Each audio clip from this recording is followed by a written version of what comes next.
सबसे पहले आपके रिपब्लिकन टाइम्स के तमाम दर्शकों को मेरा बहुत बहुत नमस्कार। कुछ दिन पहले देखा था कि आपने ग्राउंड जीरो से रिपोर्टिंग कर रहे थे।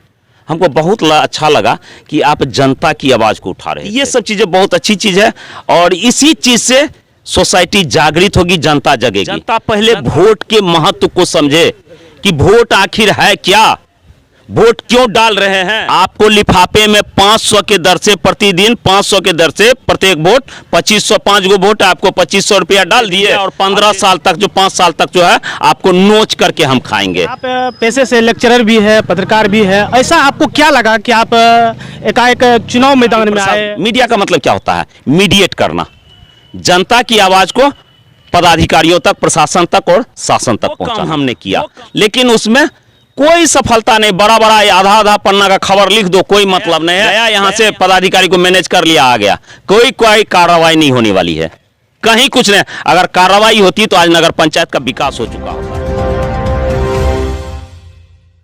नमस्कार, आप देख रहे हैं द रिपब्लिकन टाइम्स। मैं हूं मिथिलेश कुमार।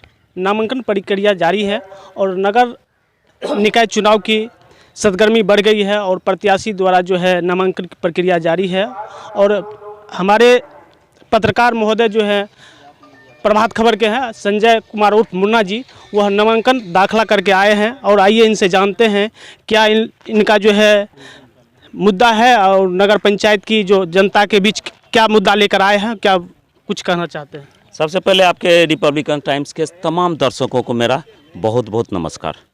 मैं ये कहना चाहूँगा कि मैंने कुछ दिन पहले देखा था कि आपने ग्राउंड जीरो से रिपोर्टिंग कर रहे थे। हमको बहुत अच्छा लगा कि आप जनता की आवाज़ को उठा रहे थे। ये नहीं था कि आप सीधे गए प्रत्याशी से पूछ लिए। आपका सबसे पहला अच्छा एपिसोड रहा था, पहला एपिसोड जो आपने जनता के नज़दीक से उठाया था कि आपको क्या मिला, आप क्यों चुन रहे हैं नए प्रत्याशी को, क्यों आप किसको चुन रहे हैं।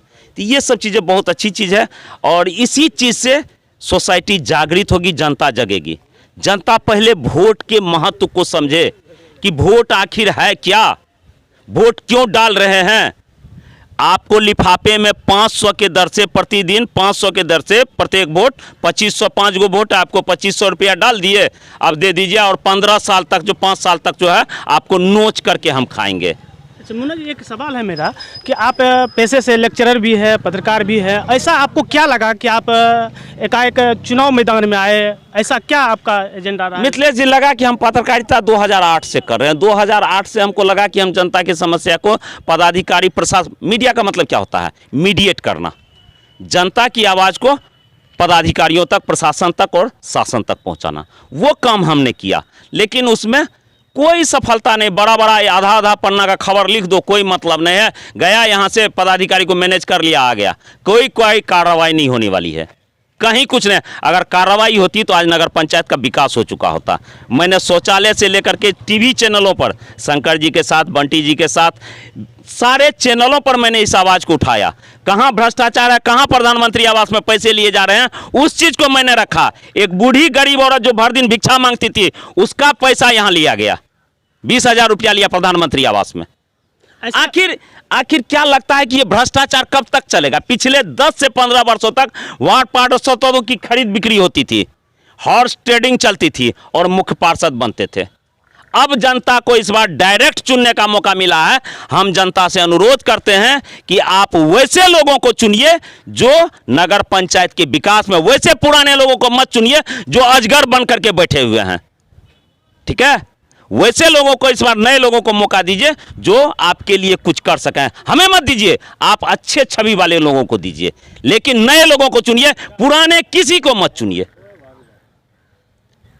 ऐसे और आपका देखिए, सबसे बड़ी बात है क्या नगर पंचायत में चाहिए क्या? स्वास्थ्य, जल निकासी, शुद्ध पेयजल, शिक्षा, रोशनी, इतनी ही मांग है जनता की और कुछ मांग नहीं है। उसको शौचालय मिले, सुलभ शौचालय कहीं है? देखिए, कोई भी शौचालय काम कर रहा हो मुरलीगंज में, करोड़ों का शौचालय वहाँ नाथी मार्केटिंग में पड़ा हुआ है, देख लीजिए जाकर के। यहाँ स्टेशन के किनारे देख लीजिए, पड़ा हुआ है, कभी उपयोग हुआ? उस पैसे का आखिर दुरुपयोग क्यों हुआ? जनता का पैसा है ना, मेरे पिताजी का पैसा थोड़े है। जनता के पैसा को आप लूटते रहिएगा। अगर जनता लुटाना चाहे तो फिर कोई दिक्कत नहीं है। हम जनता के बीच में आए हैं कि हम भ्रष्टाचार को खत्म करेंगे, स्वास्थ्य, शिक्षा, रोशनी और न शुद्ध पेयजल की व्यवस्था के लिए कटिबद्ध है।